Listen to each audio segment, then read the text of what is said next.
Hello, everyone, and today I'm back with another interview with the lovely Lilika Couri. So, can you please, tell us a bit about you? Hi, hello everybody. Hi Nick and everybody.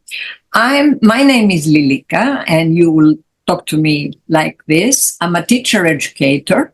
I come from Athens, Greece, and this is where my company's quarters are. However, I go around a number of countries, and I train teachers and school managers. And of course, I also do so online. And it's a pleasure being here today. And I'm really looking forward to Nick's questions and to his, let's say, the aspect that he is going to take regarding education and teacher education, especially. Nick. Thank you so much. And, no, the pleasure's all mine. Trust me. It's an honor to have you here. I know you're a very busy woman, and I'd just like to get to know a bit about what you do in your job and how you got into that. So to start off, when people go into careers, there's usually something that pushed them in that direction. So I'd just like to know what motivated you to pursue a career in education and then consulting, and how has your job role developed over time? Okay, all right, fine. Motivate is the verb that you use, the key verb. I'd like to say one thing, and this is in a way this shows my philosophy of life in a sense, and my professional philosophy. Nothing really motivated me to begin with, and I wasn't going to be a teacher. That wasn't something that I was dreaming about or something like that. I know many colleagues of mine or other friends, people, relatives, whatever, then, they say, I've always wanted to be this. Well, I never really sat down to think that I wanted to be something. I knew I wanted to work. When I grew up, actually, I started working at the age of 16. I knew I wanted to work. I knew I wanted to be active and so on. In actuality, what I wanted to do and what I wanted to become was a dancer and a choreographer. But at the time that I grew up, this was not something that, let's say, young ladies could easily do. So anyway, I started as a teacher, as a matter of fact, a teacher of English. And the one thing I really loved, other than the English language, which I adored, was literature. And so I studied literature, but I realized that in my country, at the time when I returned, I studied in the United States. When I returned, I couldn't teach literature the way I wanted. Therefore, I saw that language, the teaching of language, was the future as far as I'm concerned. And in getting there, I realized that more than just the teaching of language, and we're talking about the 70s, the late 70s, more than that, it was educating teachers, training teachers how to teach. Because just saying you want to be a teacher isn't enough. And of course, each country has its own laws and its own practices in terms of teaching. And I very strongly believe that teachers need to be informed in terms of the ways to be more effective, how to teach. It isn't, and it's not a good teacher. There is no good teacher. What we're talking about is an effective teacher. And as the years progress, and now at this point in the 21st century, a teacher who listens and is inclusive. So that. So how old were you when you decided, to make the change into teaching the teacher? Into teaching, it's because a colleague and friend of mine, Suzanne Antonaros, we founded a teacher training team and company, and we just celebrated our 40th anniversary. So it was thank you. It was in 1984 that we did that. 1984. It was the right time. And what I'd like to say, especially if there are young people listening, what I'd like to say is in terms of a career, whatever one decides to do. What life has taught me, as I have differentiated a lot since not only before 1984, but after 1984, what I'd like to say is that we, as professionals, let's say, we look at what we do, we look at our profession, we look at, let's say, the way our profession is now, and we try to imagine it some years from now. And what we do is we try to see if changing a bit, differentiating a bit, would make things better, would to begin with, would help us feel better, and also would make things better. We try to think what would make it more promising, more inspiring. I count a lot on being inspired and motivated, as you said. Otherwise, work is very important to me. I believe to anybody, work is part of our life. I mean, it's not, in Greek, there are two words. One is let's say I work, which, I could translate, but it wouldn't make any sense. But the other word for working sounds like I am serving or I am a slave. Well, I'm not a slave. I like to work as create, that kind of work. Yeah, I feel like that's the best thing because you have to enjoy your work, and as you said, you have to be motivated to do whatever you do, because if you don't have that motivation, then you can get a bit like lackluster and get a bit draining, and that's when things start to get a lot worse. If we really think about it, as they say, sleep is one fourth of our life, or 1/5, or whatever it is. Everything is something of our life. Work is, in some cases, for some people, more than half of our life. Well, that half, I want it to be full of joy, full of creativity. Yes, there will be ups and downs. Yes, there will be difficulties.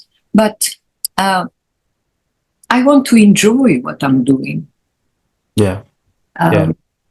So that's why. Yeah, exactly. In life, full of ups and downs, and I feel like we have to go through the struggle to really appreciate, the good things in life. And yeah, obviously, you have to enjoy, the work that you do. And obviously, I can see, you've made such a distinguished career in education, and you enjoy it very much. It's an okay career. It's an okay career. So you're saying that you started your company 40 years ago now, and the trends of educating teachers and training them must have changed a lot over those 4 decades. And how do you stay updated with like the latest educational trends, and how do you stay updated with the culture within students constantly changing? And it must be very difficult. How do you deal with that? Well, in actuality, first of all, education, if we talk about broad education now, and there's so much, and I'm going to even touch that, but in general, whatever has to do with education, we also should know that all those involved are extremely active, creative, prolific. In other words, and especially now with internet and all this and AI now, which I really, which, yes, there are many negative aspects, but it's also extremely positive, and we, the teachers, should see it like this. That's a parenthesis. But there is so much that is produced every year. In my specific area, let's call it my specific field, which is the teaching of English as a foreign language, but in general, the teaching of foreign languages. In this field, it's an extremely rich field. And if you just go through Facebook, LinkedIn, Instagram, whatever, you will see announcements, especially right now because the school season is going to start in September. You will see all sorts of conferences, conventions, workshops being advertised, some of them online, others face-to-face, and so on. So if you really, going back to what I said, if you really do enjoy what you're doing and and what you are teaching, and you will kind of look through. Certainly, none of us is going to go to all of them, but you will pick and choose what you feel that you need to know more about, or oh, that's a new thing. I don't know that much about it. Let me check. To give you an example, and at the same time, those of us who study, because if you're a teacher, you remain a student. Yeah, you're always learning.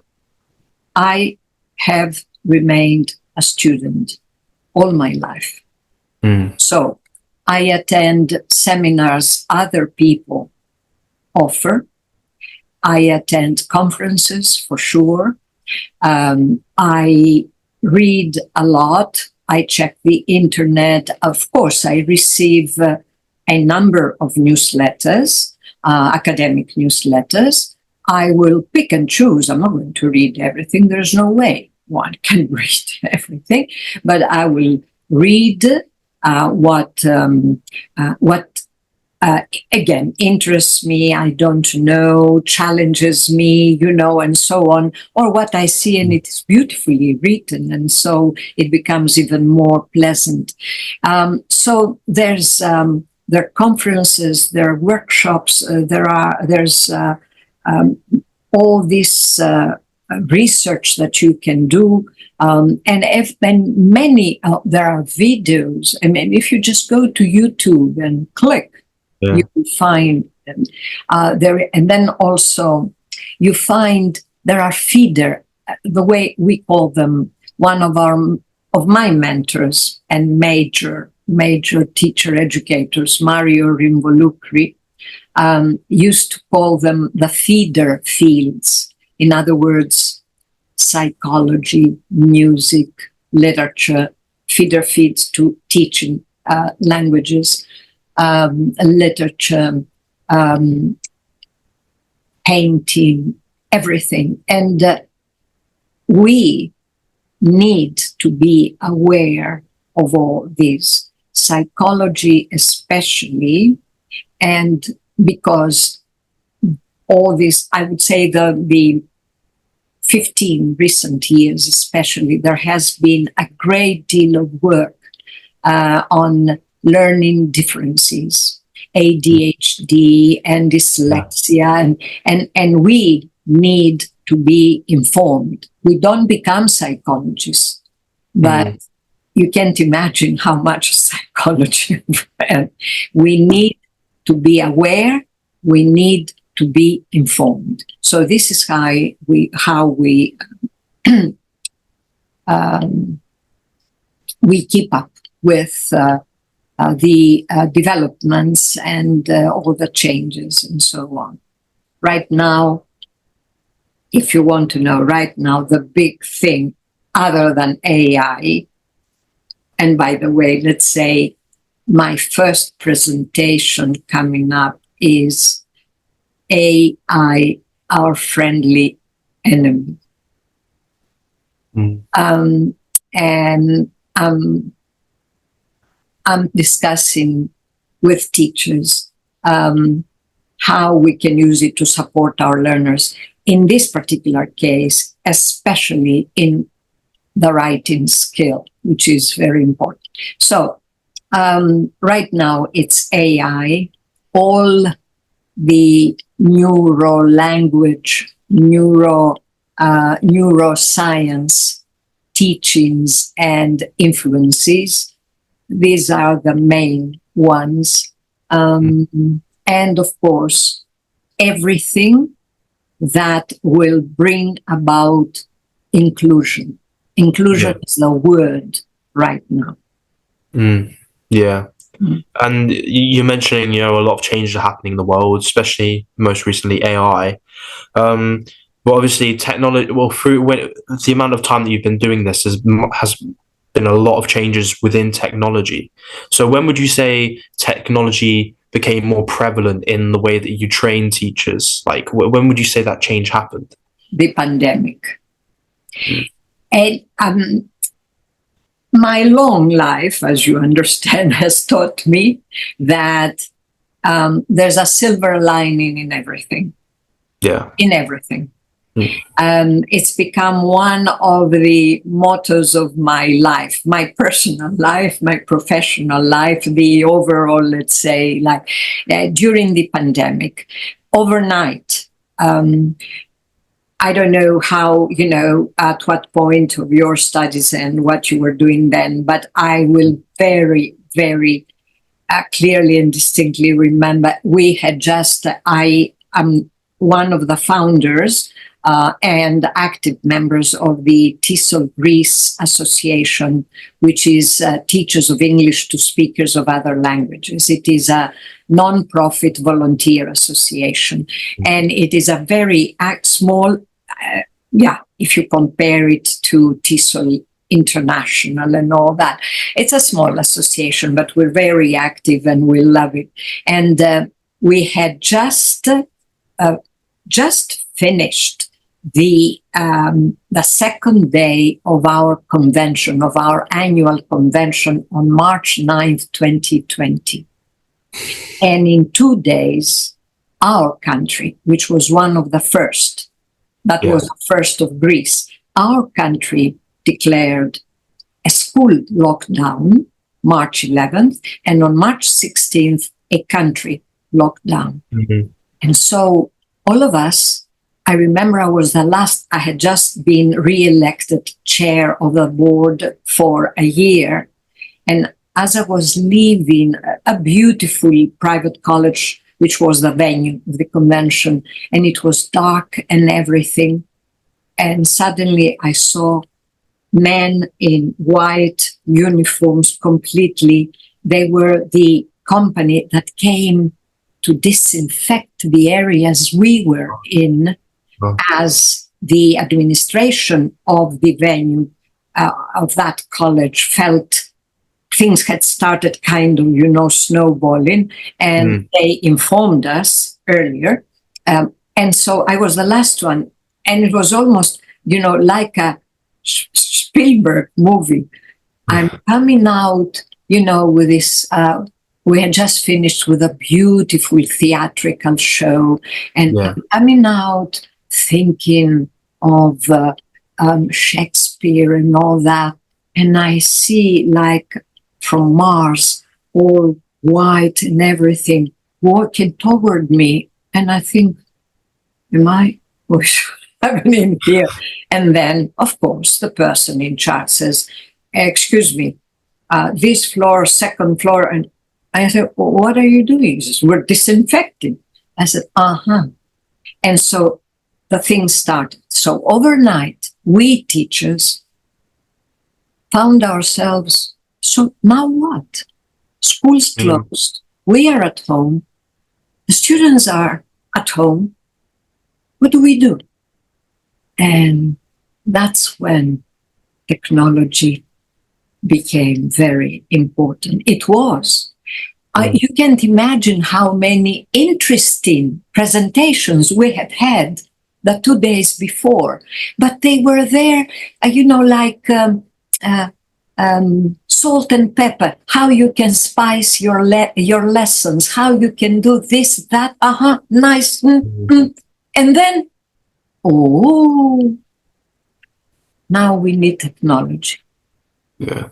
And that's when, and overnight, I must say, I think teachers all over the world, but because we were in lockdown, all of us, and of course we read and watched television and everything, but I'm talking about our community. We came together through laptops and computers and mobiles and tablets and everything. And we started, what do you do? I do this, and let me show you, and so on.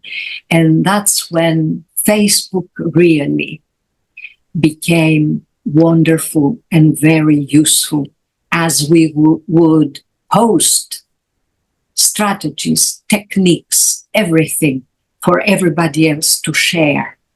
Yeah. That's when a number of teachers formed associations, the Long Distance Association of Teachers of English, things like that. And and it still exists, and they started sharing.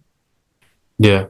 As far as we are concerned, as teachers, university-wise, anything, this is when technology took the throne, became the president. Since lockdowns ended, would you say that it's starting to revert a bit more to pre-lockdown, or would you say technology is still a massive, if not bigger, part of now educating teachers? Yeah, now after lockdown, it is.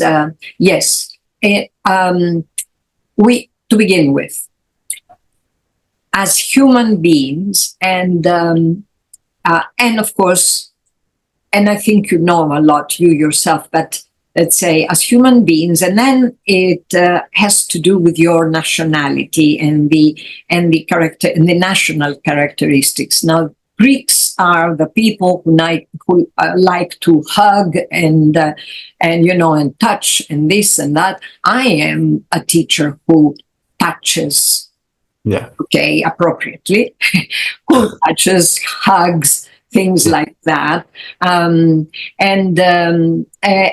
congratulates and everything, and so on, and other nationalities do so. So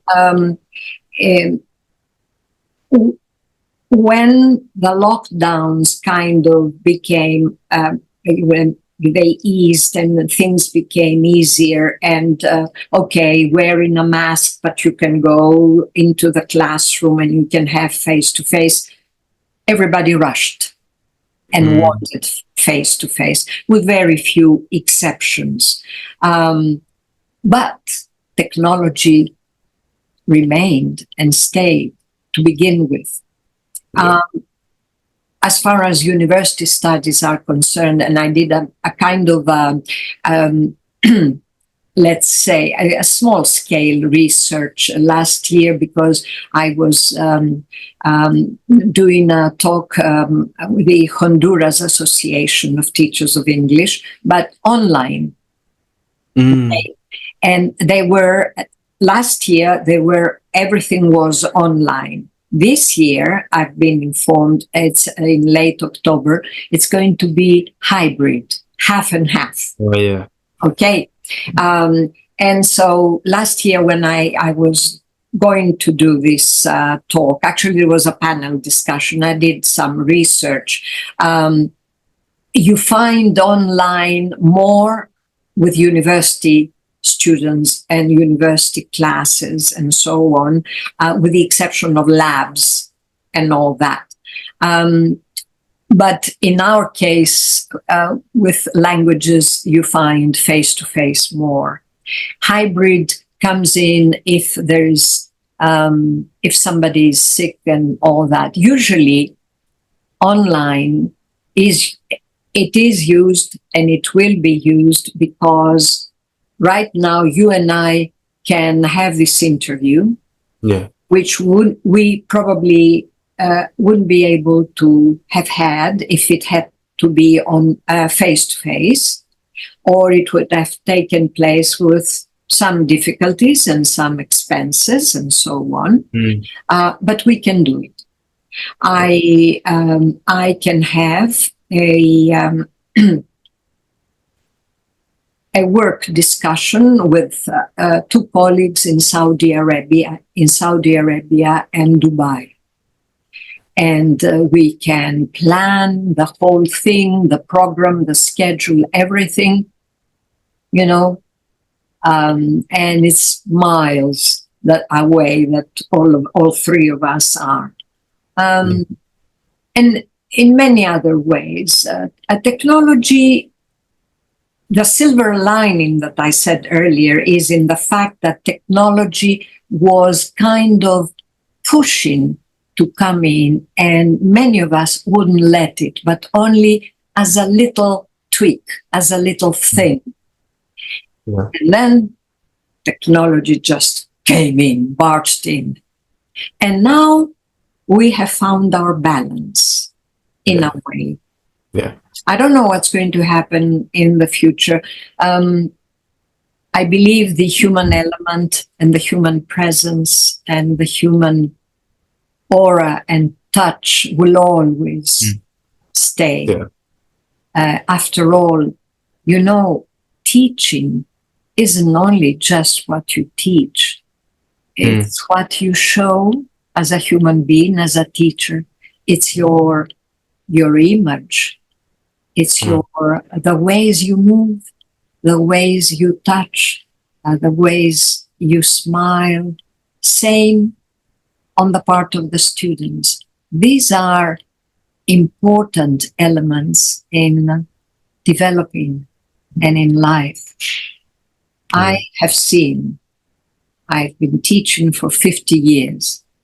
I've seen what a hug of mine can do with a student of whatever age, and a smile. And I have seen what a smile from far away can do.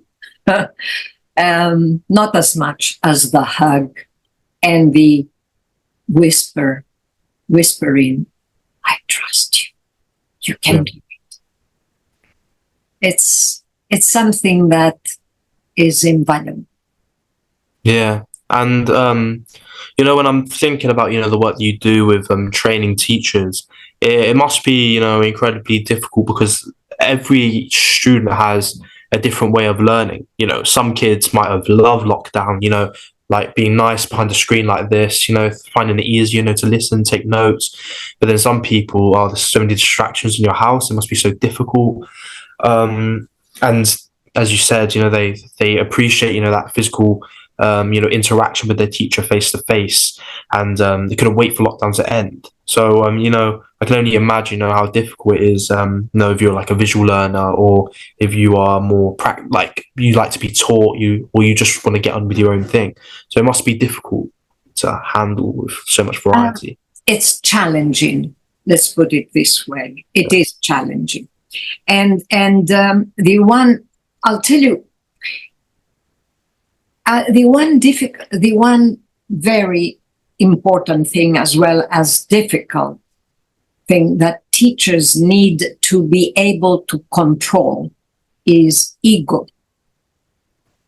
It's you need to begin with. You need because when you start, let's say you have prepared, you have a lesson and you've prepared and you've done and you've brought with you your pictures, your visuals, your videos, everything, and all of these things, and you are ready to start. And when we first met and we were talking a bit, I said, it's a performance, everything. Yes, it is a performance in a sense. So you're ready to start, and you start, and inside you, because you've done all of this work, you are really looking forward to your learners' appreciation, admiration, excitement, congratulations and all that. And as you're doing all of these things, there are three who are like this, and then, and even if you have 30, let's say, the only ones you see at that point, it's those three. You don't see the 27, you see those three who somehow happen to be sitting right smack in the center of everything. And this is where ego comes in. It's not just ego, it's a lot of things, but deep down, it's ego, where they're not listening to me, they don't appreciate, I did all of these things and so on. Well, I always tell my colleagues, and myself first, and then my colleagues, you did it. And you did it because you wanted to, because you found it interesting, challenging, because you found it creative, and you were having a good time as you were doing it. It doesn't mean that everybody likes it. It doesn't mean that everybody's going to appreciate it, nor do they have to fall on their knees and thank you. So, to begin with, we do our job. We prepare things and I'm talking about the teachers who really love it and want to be teachers. We do know that there are many who became teachers for whatever reason. I would like to believe that more and more there are less of these teachers and more teachers who chose it. Okay. We are the teachers. To teach means to study, prepare, rehearse what I am ready to do, what I would like to do, present it, make sure it is understood, clarify information for those who, for whatever reason, didn't get it, get feedback, see them, see them work it their way, because the moment a student touches something and starts working on it, that's when a recreation takes place. Work on it, see the results, and then all together discuss and assess and appreciate or not, and so on. So among all of those, there will be students, learners, who will not appreciate and will not be excited. There will be learners who would like to listen to something, better listen and enjoy it, because you mentioned the visual and all that. There are all sorts of learners. There are learners who would prefer to touch. I'll give you an excellent example. The gold Olympic medal gold winner of these Olympic Games and the long jump is a Greek, Miltiadis Tentoulou. with all of us. He's a fantastic person, athlete. All of us have been watching him, observing him. He doesn't say much. Whatever he says is really to the point and very mature. I think he's 22, very young, but mature and so on. And it was interesting because many of us thought of it. One person happened to write it on Facebook. But as we heard about him, let's say some of his neighbors where he grew up, and his father, and 2 or 3 of his friends, himself, his coach, those of us who are teachers, I remember myself thinking, I wonder whether Miltiadis was a student who probably had ADHD or something like that. Would have he been a student? I wonder how he was in class. Did he really sit and listen? Or was he all the time on the go and all that? I think this tells you everything. If he was one of my students, would I have objected to his not being interested in what I had prepared and done? Would I have realized the potential of this young man, of this kid, as a kid and then young man? You know how he became a long jump athlete? A coach from somewhere else saw him doing, how is it called? Parkour, jumping. Oh, yeah. And he saw him and observed him. Great coach, I think. And thought he would be good as a long jump athlete. And that's how he became. Now, this kid who was going up and down in a stadium and around the neighborhood and all that, Nick, can you imagine him in class? Could this kid sit there for Lilika to do her, little things? I doubt. Yeah. This doesn't mean that he wasn't a good student or anything. No, I'm saying people are people. So when you're a teacher, you expect a variety of personalities, of abilities, of interests and motivations. And one important thing, we talk about now multiculturalism and all that.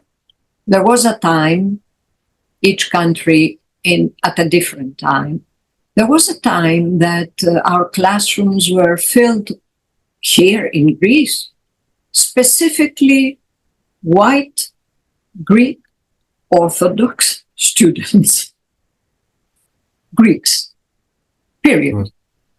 And a few Jewish students. This isn't the case any longer. This isn't the case.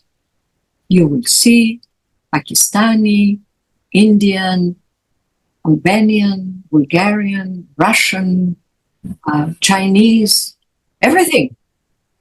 Greeks, everything. Yeah. A lot's changed. Yeah.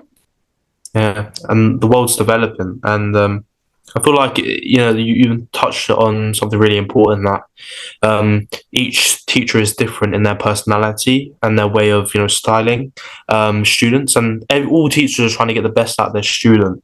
And it's so important that teachers do have variety because, with your example with the Olympic athlete, if his PE teacher, if he didn't really care too much, about finding this kid and seeing, oh, look, he has skills, I think he could be a long jumper. If he was a bit more like, yeah, I don't really care, he can do his own thing, where would he be today?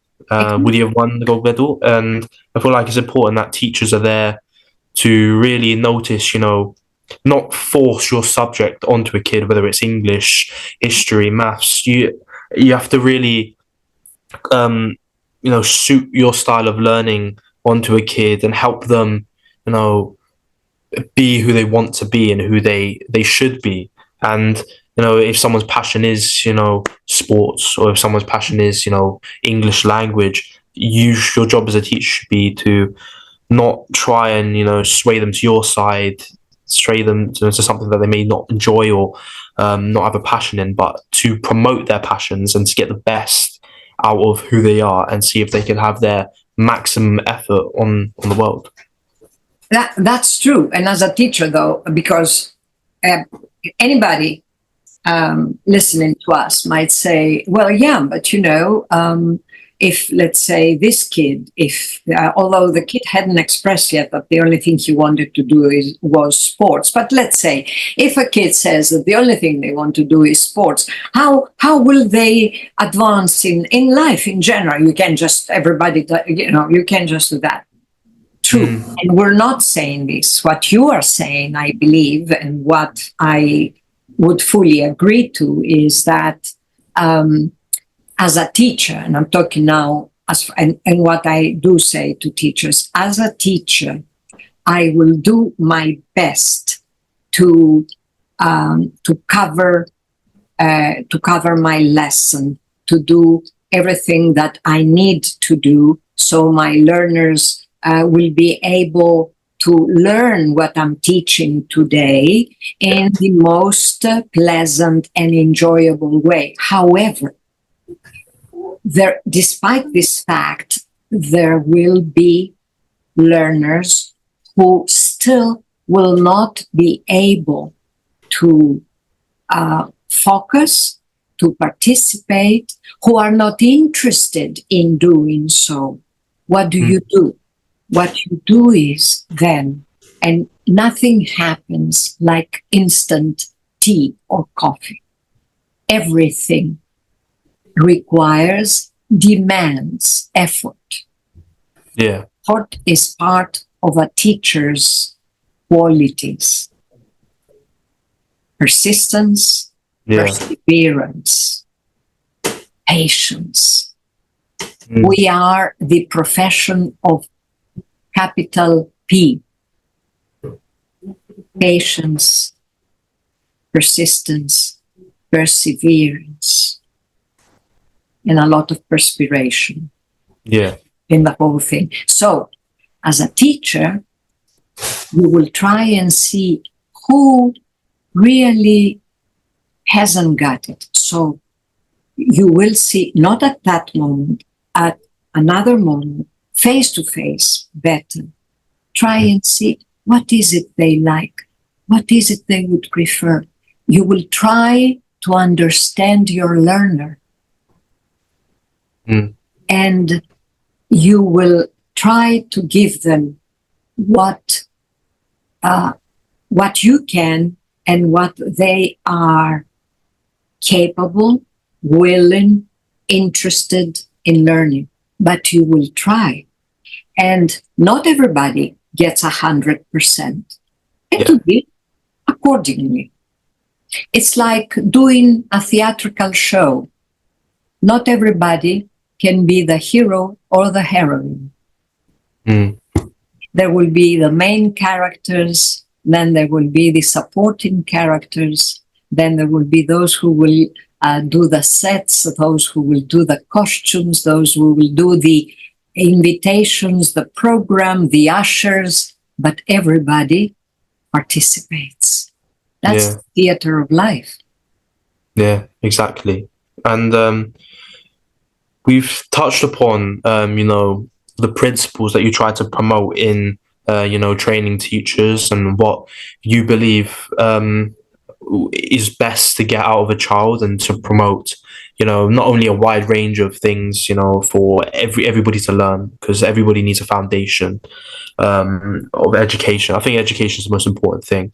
But on a more focused level and into your experience, can you share a time where you've had to implement, significant change in the school's management structure or like their curriculum. Can you share a bit about that? Mhm. Yeah, and it's happened. It has happened more than 4 times. In some cases, it was on a major scale, and in some others, it wasn't. Well, this usually happens when either. Well, I'm not talking about.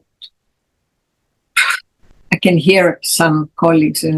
I'm not talking about the general picture of education right now. We're talking about specific examples. So, I'm thinking of 4 major examples.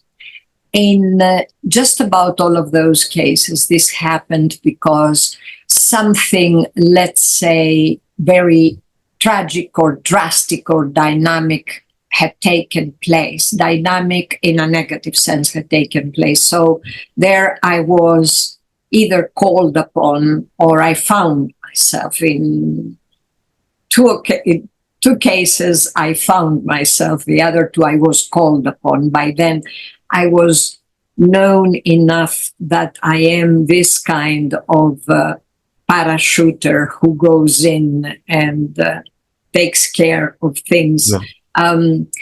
It usually happens when something has happened and the establishment, the school, let's call it school, okay, and the school had and the school was totally mismanaged or had lost the basics, what I call the basics and the foundation of what a school is about, which is it had lost structure. Management is structure. It is actually the WH words: who, what, when, where, how, and why, if you really want to make it plain. But so this is the teachers. The teachers didn't know which books to teach, and if there were any materials, where the materials were. The program was a kind of whatever program. The administrative staff gave information, but the information was, whatever. And I'm the kind of person who doesn't immediately I speak up if we talk and I listen to people who are in a group and I hear something, I'll speak up. But in cases like this, I'm the person who sits quiet or moves around quiet, doesn't speak, doesn't say anything, and I observe silently. So that's what I did. All 5 floors I went around. Oh, I kept thinking, my God, what's happening here? But, I kept, thinking, and at that time we didn't have tablets and all of these things. Yeah. But I had always a little pad and a pencil. And I would jot down that things and thoughts, but mainly, things. And I'd go to the office. And then after I observed, I realized that what is needed to begin with, I needed to bring structure from all sorts of structure, from the time you start, the time you end, and things like that. The books you do, the schedule, everything, the duties, even how do people respond on the phone, and so on. So, and then, of course, the major thing was that, and I've never, with very few exceptions where I have said, we need pencils, books, no, things like that, which are important. They're the basics, but are important. The major thing, however, was discussion, dialogue, collaboration, mutual understanding, and mutual discovery of the needs, weaknesses and needs, and mutual decision with some help of what needs to be done. Respect, mutual respect, nothing like, but you don't know what you're doing. There's no way you can do anything. And then really working together. And whoever, as far as I'm concerned, whoever is a manager and whoever finds himself, I'll correct myself, whoever finds themselves in this situation, they need to understand that they go in first in the morning and leave last for some time. Yeah. They are the model. You work as much and more than the others. You don't just dictate, you don't just order, you do it according to whatever it is. You do. You support. You empathize. You clarify and clarify if in some cases it is not fully understood. You explain clearly. You say the what, you say the why, and as they progress, you let them decide on the how. And then you delegate. Delegation is very important.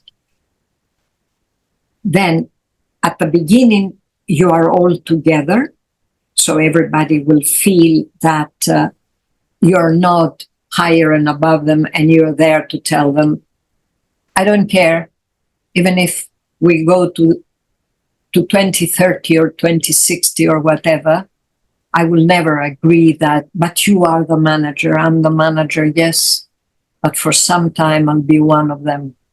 Then I'll start delegating. And then you teach them how they delegate to others, depending on the situation, of course. Yeah. But yes, this is what I had to do. And in all cases, I very humbly would say that there was success, always. How long did it take you to implement that structure? Depending on the size of each situation, because the one I was much more closely describing was a major institution.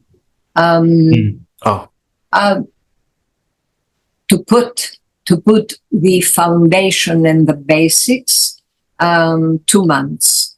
In 4 months, we because in a way this is how one would see success. In 4 months, we had doubled the number of students. Wow, it's amazing. In a year, we had quadrupled the number of students. Yeah. In 5 years, from 1,000 something, we had gone to 5,500. Wow, it's amazing. Under one roof. It's a complete reboot of the whole system. Yeah. How often do schools and institutions need that sort of reboot, would you say? You ask loaded questions, Nick. And they require that. Okay, in 2 sentences, how often? There are some schools which need some advice, careful advice, as I said, I'll never go in, despite the fact that the people in charge will tell me, you know, our problem is A, B, C, D. Yeah. Listen, I listen, because I'll say something. If you ask me what is most important right now, it's active listening. From the mother to the kid, from the brother to the sister or the brother, from the friend to the friend, from the teacher to the students, all of us, active listening. I think this is one of the diseases of the modern man, and this has a lot to do with it. This, the tablet, and whatever. So I listen to what they tell me. You know, our problem, this, that, and that. I listen, and then I observe, as I said, and everything. Now, there are situations where, as I listen, I see the 2-3 ways that things need to be changed, and if changed, they can. In most cases, the one of these ways is not constant, appropriate communication with the teachers. Not a management-teacher collaboration, management-teacher-student collaboration, management-teacher-student-parent collaboration, depending on the age. Okay? I wouldn't discuss at the early levels of university, yes, depending on, yes, no matter what the country. At the later stages of university, no. If, however, so the one answer is there are situations where with some practices, but major practices being changed, it can be helped. And I'll say, after I finish, then I'll tell you something about that. And there are situations where it's got to be done from scratch. In other words, clean plate and start from scratch. And they need to be willing. And usually they are when they are at the end of the road, which is too bad. Now, I'm going back to the first. If they tell you they have some needs and all that, they have more needs than what they think. They have more needs. And this is what I realize. And it's not with tenderness and professionalism, you can say everything and anything. After all, that's my job. But I don't do it with, after all, this is why you call me, so then gaboom, and you go. No. But there's always professionalism, politeness, tenderness, understanding, but also being firm. I'm sorry, but this is what needs to be done. Do you want success? That's it. When you see somebody telling you, I have these only weaknesses, it's the weaknesses they see, not the others that they don't see and are hidden. A school is like a country.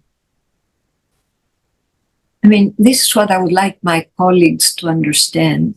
School, and then also a country, when we're talking about a Ministry of Education, all that, education, schools are small countries.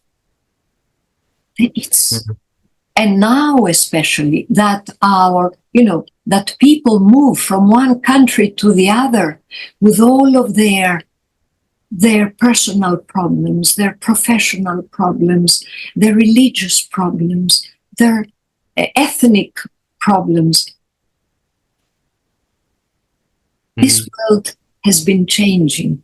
I'm not saying to the worst, no. It's becoming a more challenging world.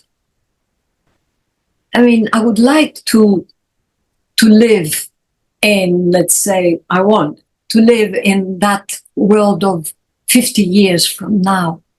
what a challenge, what kind of a world is going to be, and Yeah. how much of our humanity it is going to demand of us, Yeah.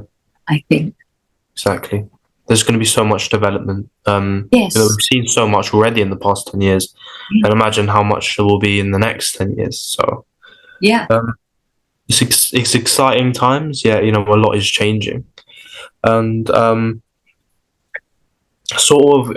speaking more about you, I read about your bio and that you've conducted teacher development classes in many, many different countries like Greece, UK, Turkey, France, Portugal, many more.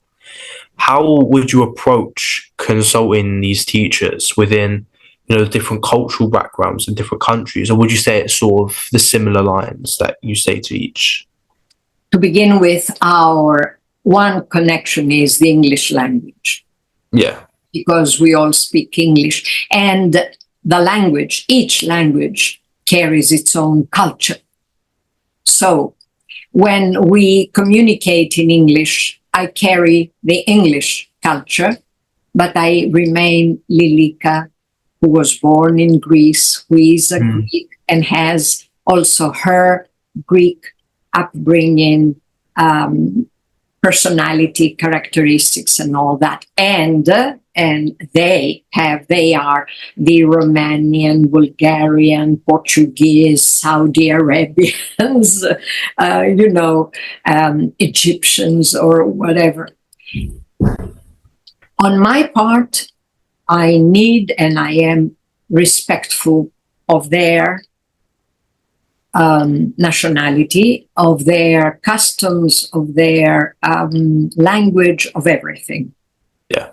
On their part, I'll say always, okay, not everybody likes me, and not everybody needs to like me, and not everybody, agrees with me or whatever. They usually do, but they participate in everything. Teachers are different, but they are like students.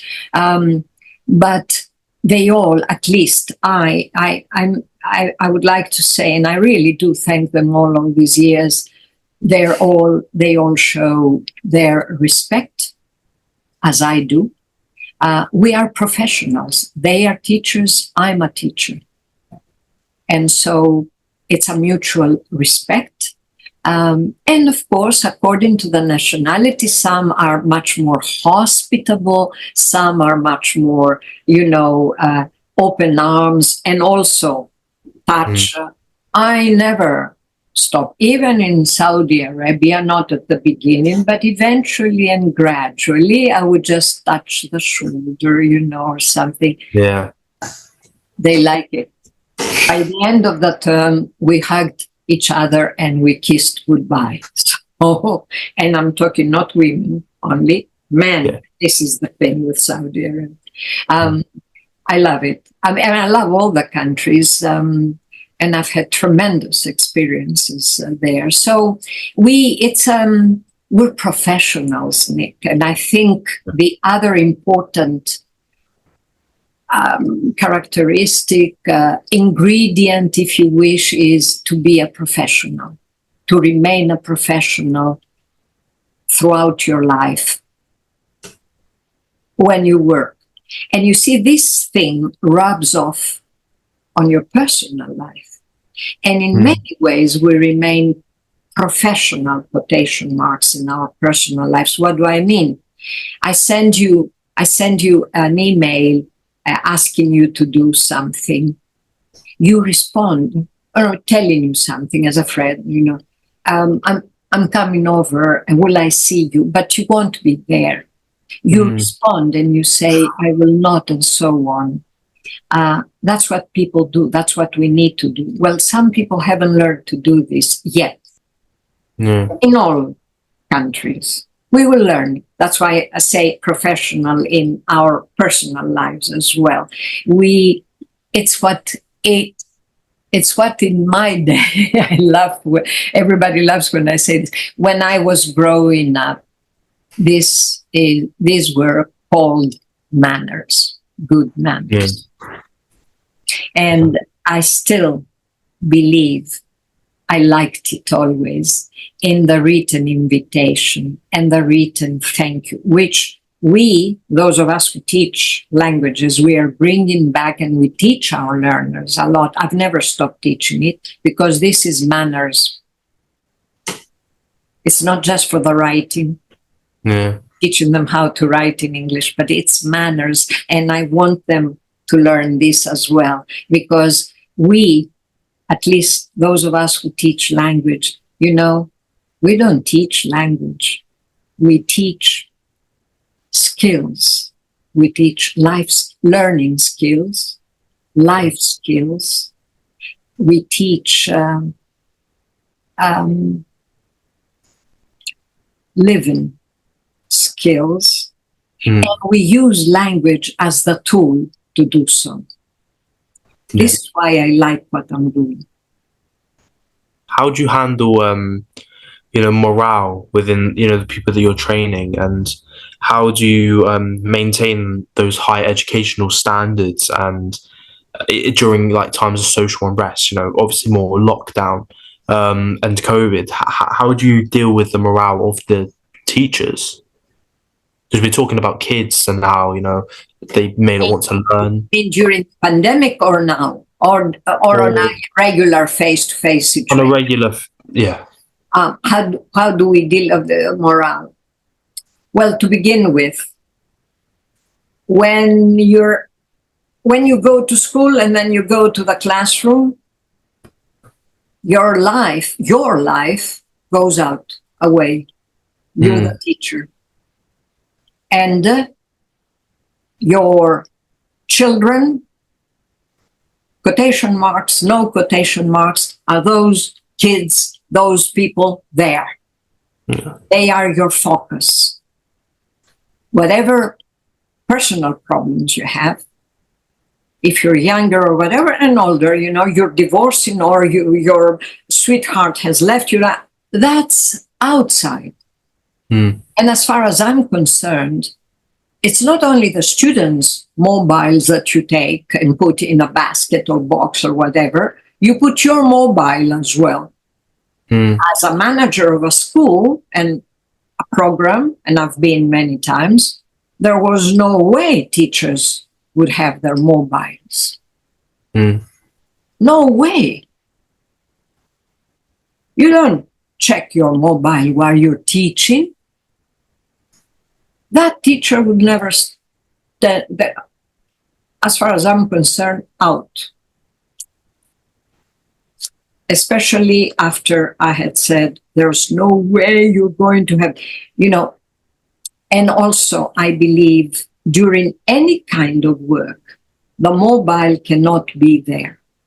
Okay, so one, you forget everything and you focus on the people you have. They are your care. And if you focus on them, then you see little Nick, who today is, and you see somebody else who's going, and you see the others who are smiling, and you try in some way to go close to Nick and say, everything okay? But whispering, so nobody else, if you can. If not, you will find a way, or a little note, everything okay? Come to my desk, or come talk to me afterwards, or something, or stay, or whatever. Mm. So that you start from this basic, and then this is an ongoing process, because together with everything else, you read carefully what they write to you. When they write something, read carefully. Also, if you are the kind of the open teacher, they'll come and talk to you. And try, as you teach and you want to show something, try to touch upon a variety of interests, cultures, arts, crafts, whatever, to attract as many as you can. And from then on, I mean, you can't, the morale, as you say, and you cannot, I mean, obviously, you can't, you're not a clown, you're a human being yourself. But what I'm saying is that you leave whatever burdens you outside. So obviously, at some point, you will understand that you will need to talk to a person.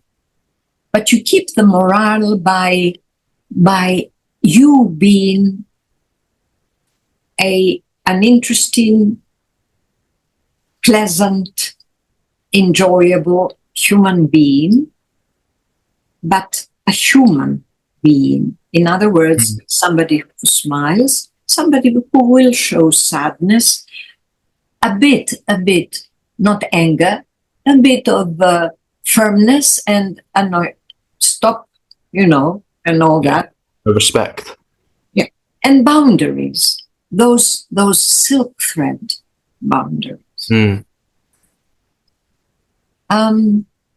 And it's a,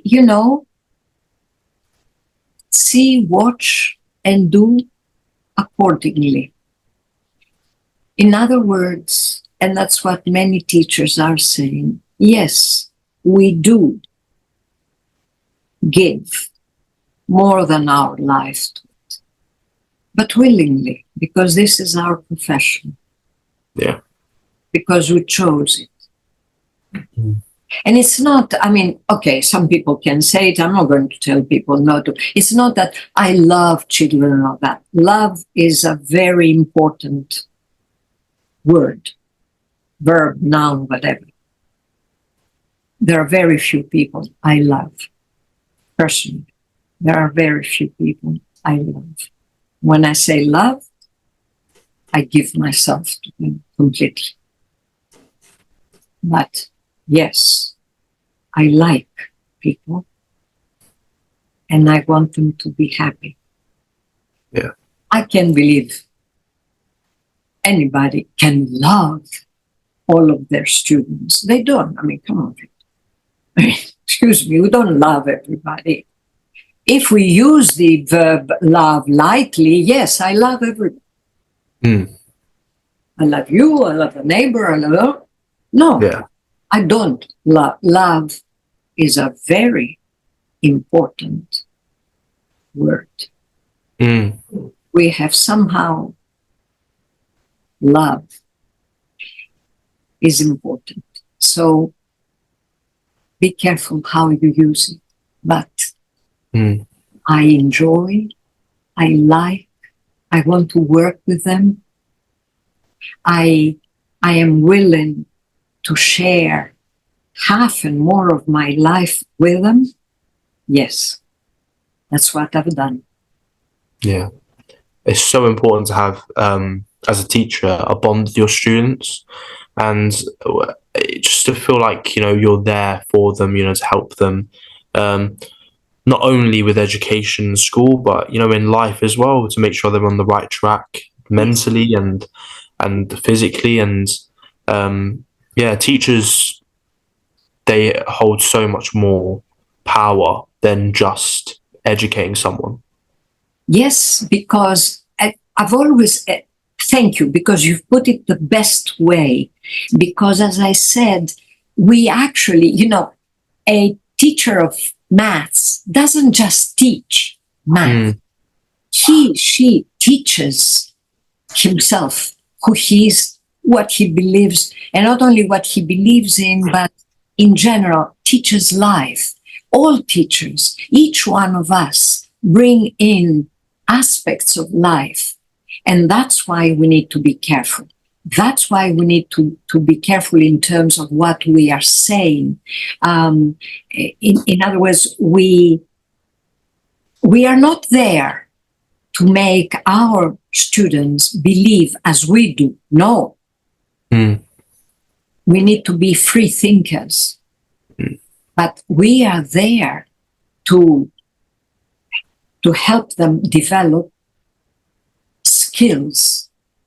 I mean, it's not, I think that the 2015 World Economic Forum was absolutely right at that time that they did to bring out the 21st century skills, because that's when they brought up, other than the fundamental skills of literacy, numeracy, and things like that, they brought out the soft skills, as they say. They're not soft.